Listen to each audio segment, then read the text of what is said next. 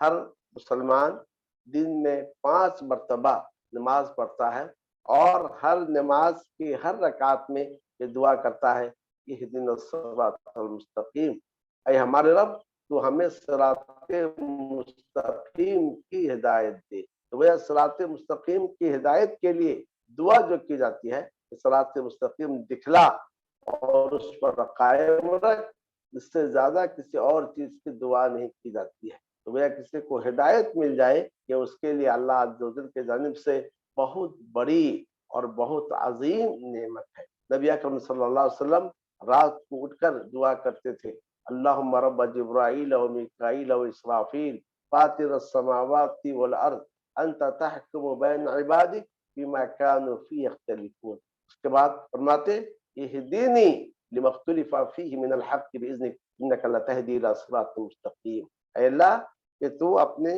حکم سے مجھے اختلاف کیے ہوئے جو امور میں صحیح راہ کی جانب میری ہدایت فرما۔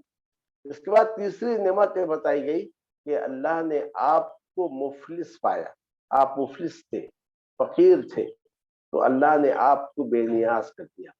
تو بے نیاز کیسے کیا؟ اللہ تعالیٰ نے آپ کی رہنمائی تجارت کی جانب، آپ صلی اللہ علیہ وسلم تجارت کیے اور تجارت میں آپ نام کمائے۔ پھر خدیجہ رضی اللہ تعالیٰ عنہ نے آپ کی شہرت سن کر آپ کو اپنے مال میں شریک کیا، پھر انہوں نے آپ سے شادی کر لی اور اس طریقے سے اپنے نفس اور اپنے مال کے ذریعے آپ کی غمخواری کی۔ اور بکر صدیق رضی اللہ تعالیٰ عنہ آپ پر ایمان لائے، اپنے جان کو اپنے مال کو آپ پر قربان کر دیا، جیسا کہ نبی اکرم صلی اللہ علیہ وسلم اور بکر رضی اللہ عنہ کا ذکر کرتے ہوئے کہتے تھے۔ اور اس طریقے سے بعد میں فتوحات کا سلسلہ جاری رہا۔ تو آپ فقیر تھے، مفلس تھے، اللہ تعالیٰ نے اپنے فضل سے آپ کو بے نیاز کر دیا۔ یا پھر بے نیازی سے مراد دل کی بے نیازی ہے، جیسا کہ خود نبی اکرم صلی اللہ علیہ وسلم نے فرمایا کہ مالداری کثرت سامان سے نہیں ہے، انما الغنی غنی النفس، مالداری نفس کی مالداری ہے، نفس کی بے نیازی ہے۔ تو ان آیات میں اللہ رب العالمین نے نبی اکرم صلی اللہ علیہ وسلم پر اپنے 3 احسانات کا ذکر کیا کہ آپ یتیم تھے، آپ راہ بھٹکے ہوئے تھے، یعنی راہ گمشدہ، یعنی راہ حق کو سے دور تھے، اور اس طریقے سے آپ فقیر مفلس سے اللہ عز و جل نے آپ کو ان نعمتوں سے نوازا کہ آپ کو اللہ نے پناہ دی، اللہ نے آپ کو ہدایت سے نوازا، اللہ نے آپ کو بے نیازی عطا کی۔ تو جس رب نے آپ پر اتنے سارے انعامات کیے ہیں، کیا وہ رب آپ کو چھوڑ دے گا؟ کیا وہ رب آپ سے ناراض ہوگا؟ اس کا جواب ہے کہ نہیں۔ اور اس کے بعد ان نعمتوں کا شکر ادا کرنے کے لیے کہا گیا وَأَمَّا الْيَتِيمَ فَلَا تَقْهَرْ، بس جو یتیم ہو آپ اسے مت دبائیے، آپ اس پر سختی مت کیجیے۔ یتیم کا دل بہت ہی نرم ہوتا ہے، کیونکہ دنیا میں سب کچھ دیکھتا ہے کہ لوگ بچے اپنے باپ کے ساتھ چلتے ہیں، باپ کے گود میں بیٹھتے ہیں، باپ کی انگلی پکڑ کے چلتے ہیں، اور وہ دیکھتا ہے دنیا میں اس کا کوئی باپ نہیں ہے جو اس کے ضد کو پورا کرے، جو اس کے مطالبات کو پورا کرے، جس کی انگلی پکڑ کے وہ چلے، تو اس کا دل بہت ہی نرم ہوتا ہے۔ تو کوئی تھوڑی سی بات آپ یتیم سے کہیے، کچھ سختی کیجیے، اس کی آنکھوں سے آنسو نکل پڑتے ہیں۔ تو کہا گیا جیسے اللہ نے آپ کو یتیمی کی حالت میں پناہ دی تھی، اب آپ بھی یتیم کے ساتھ ویسا ہی سلوک کیجیے کہ آپ یتیم پر سختی مت کیجیے۔ تھوڑی سی بھی سختی یتیم پر کریں گے، اس سے اس کا دل ٹوٹ جائے گا۔ نبی اکرم صلی اللہ علیہ وسلم نے یتیم کے کفالت کرنے والے کی فضیلت بیان کی ہے کہ میں اور یتیم کے کفالت کرنے والے جنت میں اس طرح رہیں گے۔ آپ نے اپنے 2 انگلیوں کو دکھایا، دونوں کے درمیان ہلکی سے جو ہے کشادگی رکھی، اور اس کے بعد فرمایا اور جہاں تک مانگنے والا ہے، سائل ہے، آپ اسے جھڑکی مت دیجیے، آپ اچھے انداز سے اس کے ساتھ پیش آئیے، جو ہے آپ دیجیے، اور اچھے انداز سے اسے گفتگو کیجیے، اسے جھڑکی مت دیجیے۔ آج بہت سارے لوگ سائل کو دیتے بھی ہیں اور جھڑکتے بھی ہیں، تو لہذا ہمیں چاہیے کہ جھڑکے سے بچیں، کیونکہ یہ جو ایسی جھڑکی ایسی چیز ہے جس سے انسان جو ہے ثواب سے محروم ہو جاتا ہے۔ لا تبطلوا صدقاتکم بالمن والاذى، اپنے صدقات کو احسان جتا کر اور تکلیف دے کر باطل نہ کرو۔ اور آخر میں کہا وَأَمَّا بِنِعْمَةِ رَبِّكَ فَحَدِّثْ، اور جہاں تک آپ کے رب کی نعمت ہے آپ اس سے بیان کیجیے کہ اللہ عز و جل نے آپ پر جو انعامات کیے ہیں، ان انعامات کو آپ بیان کیجیے۔ یہ جو نعمتوں کا بیان ہے، یہ بیان بطور تحدیث نعمت، بطور شکر گزاری ہے، بطور فخر و مباحت نہیں ہے۔ انسان پر جو اللہ کے انعامات ہیں انسان اسے بیان کرے، بطور فخر و مباحت نہیں بلکہ بطور شکر گزاری بیان کرے، کیونکہ انسان جب نعمتوں کو اس پر جو اللہ کی نعمت ہے اس کو بیان کرے گا، اس سے بطور شکر گزاری بیان کرے گا، اس سے فخر سے، دوسروں کی تحقیر سے، انانیت سے یا ناپرستی سے، اس قسم کی دیگر خرابیوں سے اپنے آپ کو بچا لے گا۔ جیسا کہ آپ نے اس صورت میں دیکھا کہ اللہ عز و جل نے اس صورت میں نبی اکرم صلی اللہ علیہ وسلم کے دل کو مضبوط کیا ہے، اور کفار نے آپ کو جو ایذا رسانی کی جو تکلیف دی، اللہ نے اس کو دفع کیا ہے، اور اس دفع کرتے ہوئے بتایا ہے کہ آپ کا رب آپ کو کیسے چھوڑ سکتا ہے جبکہ اس کے آپ پر سارے کے سارے انعامات۔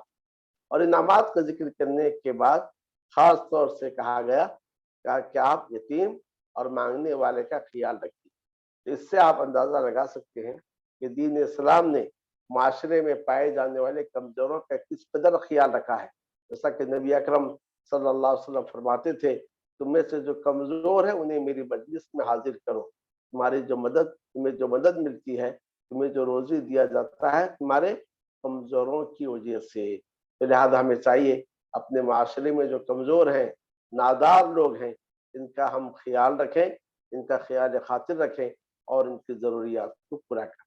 الغرض اس سورہ الضحیٰ میں دعا کا محور نبی اکرم صلی اللہ علیہ وسلم ہے، اور آپ پر جو انعامات کیے گئے ہیں تو یہ انعامات آپ کے سچے نبی ہونے کی دلیل ہے، تو آپ کی نبوت کی صداقت پر دلیل ہے۔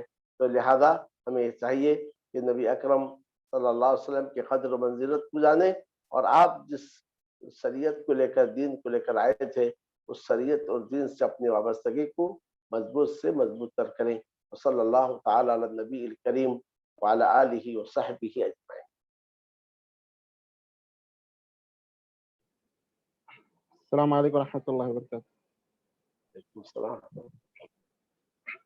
شیخ ایک چھوٹا سا اشکال یہ تھا کہ بعض علماء کہتے ہیں ضالن کا معنی جو ہے گمراہ سے بہتر غافل، کیونکہ گمراہ بے ادبی، ایسا تو مناسب رہے گا کہ غافل اگر کہا جائے؟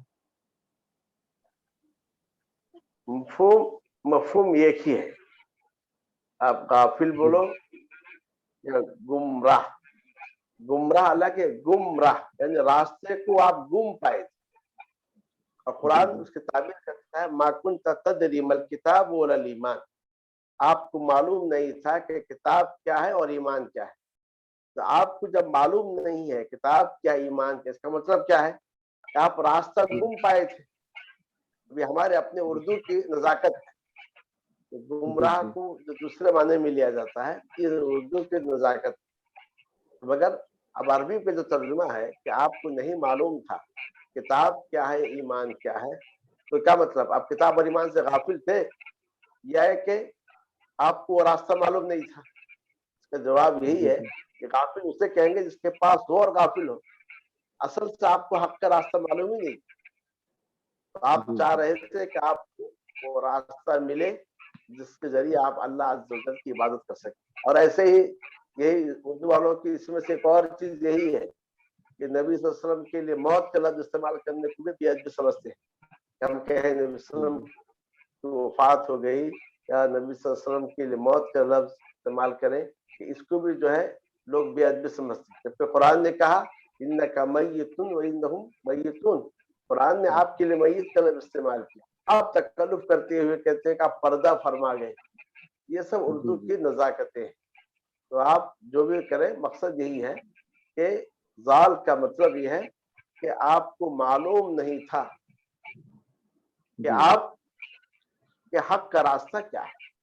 اس نے بعد میں کہا آپ کو اس نے راہ بھولا پایا، تو اس سے بچتے ہوئے لفظ گمراہ سے بچتے ہوئے کہا راہ بھولا، یعنی آپ حق راہ کو بھول گئے تھے، یعنی حق راہ کے آپ کو معلوم نہیں. خلاصہ یہی ہے کہ آپ صلی اللہ علیہ وسلم کو معلوم نہیں تھا کہ کس طریقے سے اللہ کی عبادت کی جائے یہاں تک کہ وہی آپ صلی اللہ علیہ وسلم کے پاس آئے. جزاک اللہ خیر. جی السلام علیکم شیخ، ایک سوال آیا ہے میسج میں، کیا بھائی کے مال کی زکوٰۃ کی رقم سے بہن کا قرض ادا کیا جا سکتا ہے کیا؟ ٹاپک سے ہٹ کے تو بھائی اور بہن جو ہے مطلب یہ ہے کہ ایک سوال سے لگا نا کہ دونوں الگ ہی ہے، یعنی بہن اپنے الگ گھر میں ہے یا بھائی کی کفالت میں ہے. لیکن اگر کوئی کسی کی کفالت میں ہے جی تو پھر وہ اس کو زکوٰۃ نہیں دی. جو بہن بھائی کی کفالت میں ہے تو بھائی اپنی زکوٰۃ بہن کو نہیں دی کیونکہ اس کی کفالت میں. اب بہن کی شادی ہو چکی ہے، وہ اپنے شوہر کی کفالت میں ہے تو بھائی کی ذمہ داری نہیں ہے. ایسی صورت میں وہ اس کو دے سکتا ہے. کیونکہ بھائی اگر جیسا باپ اپنے بیٹے کو نہیں دے گا، بیٹا اپنے باپ کو نہیں دے گا، کیونکہ ان دونوں کی ذمہ داری ہے ایک دوسرے کی کفالت. جی جی بے شک. جی جزاک اللہ خیر واحسن الجزاء. اور کسی کا کوئی سوال ہو تو پوچھ لیجیے کیونکہ ٹائم بالکل ختم ہونے پہ ہے.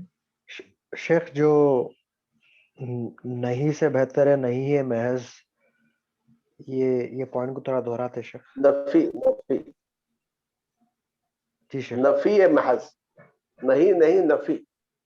نہیں الگ ہے، نفی الگ ہے. نہیں کا معنی منع کرنے کا، مت کرو، جیسے لا تفعل تو مت کرو. لیکن نفی کا مطلب یہ ہے کہ کسی چیز کا آپ سے نفی کرنا، انکار کرنا، یہ چیز آپ میں نہیں ہے.